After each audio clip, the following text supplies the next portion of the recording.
Hi friends, welcome back to అక్క చెల్లి ఒక కూతురు. మేము వీటిని కొబ్బరి లడ్డూలు అంటాం. కొంతమంది వీటిని కొబ్బరుండలు అని పిలుస్తారు.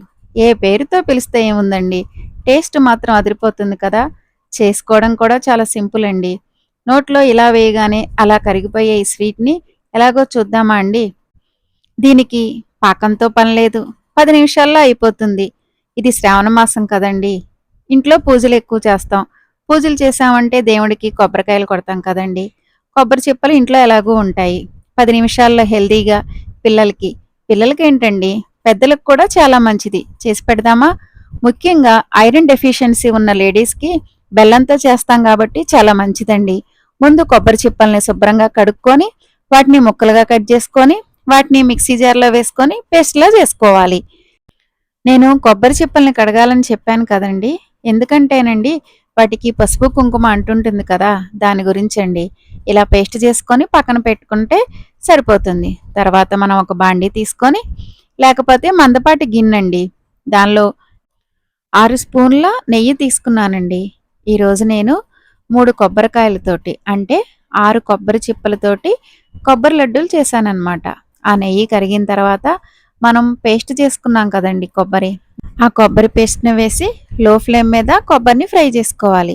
ఈ లోపల మనం వేరే గిన్నె తీసుకొని బెల్లాన్ని చితక్కొట్టుకొని దానిలో కొన్ని నీళ్లు పోసుకొని అది వేరే స్టవ్ మీద పెట్టుకొని బెల్లాన్ని కరిగించుకోవాలి. బెల్లం కరిగే లోపల మనకి ఇక్కడ కొబ్బరి పేస్ట్ కూడా ఫ్రై అవుతుందన్నమాట.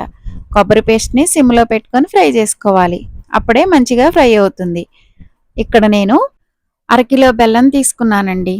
3 కొబ్బరికాయలకి అరకిలో బెల్లం సరిపోతుందన్నమాట.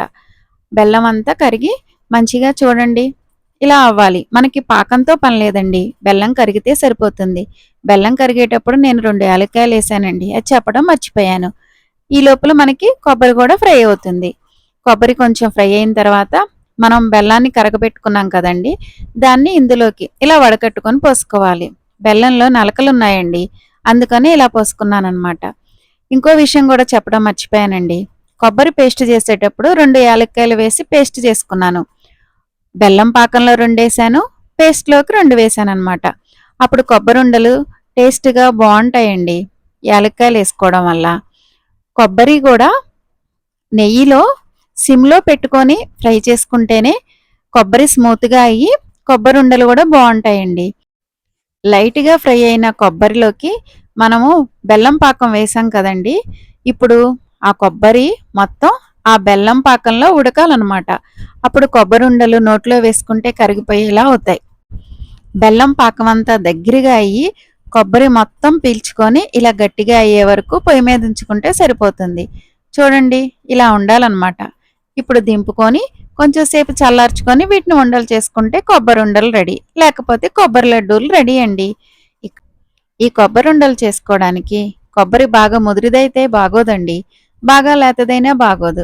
ముదురు కొబ్బరితో చేస్తే మనం తినేటప్పుడు పిప్పి పిప్పిగా తగులుతుందండి, అంత బాగోదనమాట. ఈ లేత కొబ్బరి అయితే పేస్ట్లా అవుతుంది, అది బాగోదు. ఇప్పుడు చూడండి, మనకు నచ్చిన సైజులో మనం కొబ్బరి ఉండలు చేసుకొని పక్కన పెట్టుకోవడమే. ఈజీగా 10 నిమిషాల్లో చేసేసుకోవచ్చు కదండి.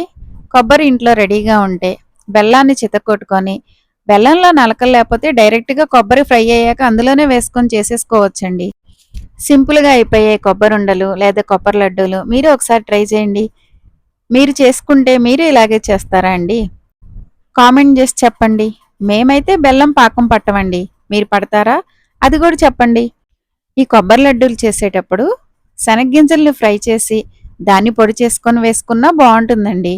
ఎక్కువ కొబ్బరి, కొంచెం శనగ్గింజల పొడి, మరీ మెత్తటి పొడి కాకుండా బరక బరకగా ఉన్న శనగ్గింజల పొడి వేసుకున్నా బాగుంటుందండి.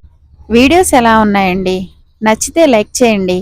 మా ఛానల్ చూస్తూ సబ్స్క్రైబ్ చేసుకోకపోతే సబ్స్క్రైబ్ చేసుకోండి. Thanks for watching.